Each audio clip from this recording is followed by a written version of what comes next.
بسم اللہ الرحمن الرحیم۔ السلام علیکم ورحمۃ اللہ۔ پاکستان اور سعودی عرب کے درمیان جو معاہدہ ہوا ہے اس نے دنیا کے ورلڈ آرڈر کو تبدیل کر کے رکھ دیا ہے، مکمل طور پر مکمل ایک تبدیلی آ چکی ہے۔ اور یہ جو پرانا تقریباً کوئی 60 سال کا، 70 سال کا یا 50 سال کا ایک پرانا بدبودار قسم کا، گھٹیا قسم کا، جعلی قسم کا ایک ورلڈ آرڈر قائم کیا گیا تھا، جس میں امریکہ کی، اسرائیل کی اور انڈیا کی منوپلی بنا دی گئی تھی۔ انڈیا تو خیر اب شامل ہو رہا تھا، انڈیا تو اب نیا اس منوپلی کو بنانا چاہتا تھا، لیکن پاکستان نے اس کے پرخ سے اڑا دی ہے، تو وہ تو منوپلی نہیں بنا سکا۔ لیکن جو امریکہ ہے اور اسرائیل ہے، یہ تو منوپلی بنا چکے تھے۔ اب یہ جو پاکستان اور سعودی عرب کے درمیان معاہدہ ہوا ہے، اس نے اس پورے ورلڈ آرڈر کو پکڑ کے ادھیڑ کے رکھ دیا، اڑا دیا۔ اور اس کے اندر اب پاکستان کے ساتھ ساتھ سعودی عرب اور دونوں کی فوج اب باقاعدہ شامل ہونے جا رہی ہے، اور دونوں کی فوجیں اب آپس میں یہ نہ صرف ایکسرسائز کرنے جا رہی ہیں، مشقیں کرنے جا رہی ہیں، بلکہ یہ آپس میں باقاعدہ ٹریننگ کر کے، باقاعدہ ایک دوسرے کے ساتھ سارے کے سارے پروگرام ایکسچینج کر کے وہاں آرمی جائے گی، آرمی تعینات کی جائے گی سعودی عرب کے اندر، پاکستان کی، اور یہ پھر ایک معاہدہ ہوگا۔ اور اس معاہدے کے نتیجے میں سعودی عرب تمام کی تمام جو سیکیورٹی ہے پاکستان کے حوالے کر دے گا۔ تو یہ جو پرانا ایک ورلڈ آرڈر تھا، اس کے اندر ایک بہت بڑی تبدیلی آ رہی ہے کہ پاکستان اور سعودی عرب ایک پیج پر آ چکے ہیں۔ اس میں باقی ممالک کو بھی شامل کیا جا سکتا ہے، باقی ممالک بھی اس میں شامل ہو سکتے ہیں، لیکن وقتی طور پر ابھی یہ دو ممالک کے درمیان معاہدہ اسرائیل کے اوپر بھی اور امریکہ کے اوپر بھی بجلیاں گرا رہا، اور ان کو اندازہ ہو گیا، ان کو اس بات کی فکر پڑ گئی ہے کہ پاکستان اور سعودی عرب اگر یہ ایک پیج پر آ جاتے ہیں تو اس سے پاکستان تو آلریڈی ایک نیوکلیئر طاقت پہلے سے موجود ہے عالم اسلام کے اندر، دنیا کے اندر واحد اسلامی ایٹمی طاقت ہے۔ اس کے ساتھ ساتھ یہ سعودی عرب دوسری اسلامی ریاست بن سکتی ہے جو کہ ایٹمی طاقت بن جائے گی۔ تو اس طرح سے ہمیں دو اسلامی ایٹمی ریاستوں کا سامنا کرنا پڑے گا، دو ایٹمی، وہ بھی اسلامی ریاستوں کا۔ یہ ان کے لیے بہت بڑی کنسرن کی بات ہے۔ دیکھیں اب آپ نے ذرا امیجن کرنا، اب سین کو سمجھنا آپ نے، سین کیا ہوا جب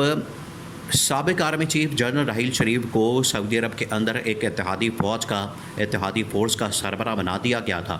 اور اس کا سربراہ بنانے کے بعد جنرل راحیل شریف سعودی عرب کے اندر چلے گئے تھے، تب بھی اس وقت کی اسٹیبلشمنٹ نے، اس وقت کی گورنمنٹ نے، اور بعد میں عمران خان نے، یہ آپ نے بات ذہن میں رکھنی ہے کہ اس کے پیچھے جو بھی آئیڈیا کام کر رہا ہے، کانسیپٹ کام کر رہا ہے، اس کے پیچھے جو سوچ اور اپروچ کام کر رہی ہے، وہ عمران خان کی دی ہوئی ہے۔ تو عمران خان نے بتا دیا تھا، عمران خان نے ان کو آگاہ کیا تھا، عمران خان نے ان کے اوپر یہ بات واضح کر دی تھی کہ آنے والے دنوں میں آپ کے ساتھ کیا ہونے والا ہے۔ اس وقت آج سے تقریباً کوئی 10 سے 12 سال پہلے جب سعودی عرب ایک اتحادی فوج بنا رہا تھا، تو سعودی عرب کو اسی بات کی فکر لاحق تھی، سعودی عرب کو اسی چیز کا خدشہ تھا، یہ بہت بڑا خدشہ تھا، آج بھی خدشہ موجود ہے، آج بھی خطرہ موجود ہے کہ سعودی عرب کے اوپر کسی طرف سے بھی حملہ ہو سکتا ہے، کیونکہ اب جتنے ممالک سعودی عرب کے ارد گرد موجود ہیں وہ سارے کے سارے اسرائیل کے قبضے میں آ چکے ہیں، وہ چاہے یمن ہو، شام ہو، عراق ہو، لیبیا ہو، لبنان ہو، تمام کے تمام ممالک اس وقت اسرائیل کے قبضے میں آ چکے ہیں۔ تو اسرائیل کے لیے تو بڑی آسانی ہے، اسرائیل کے لیے تو بڑا ایک راستہ ہموار ہو گیا ہے کہ یہاں کہیں سے بھی سعودی عرب کے اوپر وہ حملہ کر سکتا ہے۔ تو محمد بن سلمان کو اس بات کی بڑی فکر لاحق ہے۔ اب محمد بن سلمان نے بڑا زبردست کارڈ کھیلا، ان کو پتہ ہی نہیں ہے، یہ جو ڈونلڈ ٹرمپ آ کے یہاں پر سیاست کر رہا ہے، پیسے اکٹھے کر رہا ہے، ڈالرز اکٹھے کر رہا ہے، ریال اکٹھے کر رہا ہے، درہم اکٹھے کر رہا ہے، اس کو پتہ نہیں ہے کہ سعودی عرب نے کیا کارڈ کھیلا۔ امریکہ اور ڈونلڈ ٹرمپ تو یہ سمجھ رہے تھے کہ ہم نے امریکہ کو ایک طاقتور ملک بنا دیا ہے، اور سعودی عرب کو، یو اے ای کو اور قطر کو ہم نے انڈر کنٹرول کر لیا ہے، اب یہ ہمارے کنٹرول میں آ گئے ہیں، تو ان کو کنٹرول کرنا اب بڑا آسان ہو گیا ہے۔ لیکن محمد بن سلمان نے ایک ایسا کارڈ کھیلا ہے جس نے پوری کی پوری کایا پلٹ دی ہے، پوری کی پوری کایا۔ اب آپ اس سین کو سمجھنا، دونوں کے درمیان، پاکستان اور سعودی عرب کی فوجوں کے درمیان سب سے پہلے تو ایک ٹریننگ ایکسرسائز شروع ہونے جا رہی ہے، جس کے لیے سعودی عرب کے پہلے بیچ میں تقریباً کوئی 500 سے 1000 وہاں کا جو عربی جوان ہے اس کو بھیجا جائے گا پاکستان کے اندر۔ پاکستان میں پی ایم اے، پاکستان کے ملٹری اکیڈمی، جہاں پر سعودی عرب کے ان جوانوں کو ٹریننگ دی جائے گی، سعودی عرب کے جوانوں کو یہاں پر ٹرین کیا جائے گا، یہاں پر ان کی ٹریننگ کی جائے گی، اور اس کے بعد ان کو ٹرین کر کے تو سعودی عرب منتقل کر دیا جائے گا، شفٹ کر دیا جائے گا۔ سیکنڈ یہ کہ جو پاکستان کی فورسز ہیں، پاکستان کی جو فوج ہے جو اس وقت ٹرین ہے، اس کے اندر بڑا ایک اہم ترین فوجی دستہ بنایا جا رہا ہے، پورا ایک فوجی دستہ بنایا جا رہا ہے، اور اس فوجی دستے کو بنا کے تو فوراً سے پہلے اس کو شفٹ کر دیا جائے گا سعودی عرب کے اندر۔ یہ صرف اور صرف یہ ایک بڑا اسپیسیفک قسم کا، اسپیشل قسم کا فوجی دستہ صرف شفٹ کیا جائے گا سعودی عرب میں، اور یہ صرف جا کے مکہ اور مدینہ کی حفاظت کرے گا۔ اس کے علاوہ اس کے پاس کوئی اور کام نہیں ہوگا، صرف ایک ہی کام ہوگا کہ جا کے وہاں پر یہ مکہ اور مدینہ کی حفاظت کرے گا، مکہ اور مدینہ کی پروٹیکشن کرے گا، اس کی سیکیورٹی کی ذمہ داری ادا کرے گا۔ اب پیچھے رہ جاتا ہے معاملہ عمران خان کو خراج عقیدت پیش کرنے کا، اور دنیا کے اندر اسرائیل کو اور امریکہ کے اس گٹھ جوڑ کو، اس نیکسس کو، ان کے درمیان جو ایک ریلیشن ہے اس کو بے نقاب کرنے کا۔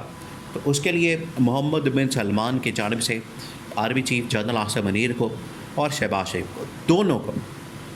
دونوں کے ساتھ 1 to 1 ملاقاتیں ہوئیں۔ یہ اس وقت بڑے کم عرب میڈیا کے اندر یہ بات رپورٹ ہوئی ہے، 1-2 عرب میڈیا نے اور کچھ امریکی اخباروں نے، اسرائیل کے اخباروں نے اس کو اپنے سورسز کے ذریعے سے پبلش کیا ہے کہ محمد بن سلمان نے خاص طور پر عمران خان کی رہائی کے لیے ان کے سامنے معاملہ رکھا ہے، اور عمران خان کے لیے تحفے تحائف کا سلسلہ شروع کر دیا گیا ہے کہ عمران خان کو کسی طرح سے باہر نکالا جائے، عمران خان کو رہا کیا جائے، عمران خان کو چھوڑا جائے، اور جتنا جلدی ہو سکے اس کے اوپر عمل درآمد کیا جائے۔ پہلے فیز میں فوجوں کو بھیجا جائے، اس کے بعد ٹریننگ کی جائے، اور اس کے بعد عمران خان کو نکال کے تو یہ جو اس وقت اسرائیل کا اور امریکہ کا، اور اس کے اندر یہ جو اپنا لچ تلتا ہے انڈیا، نریندر مودی،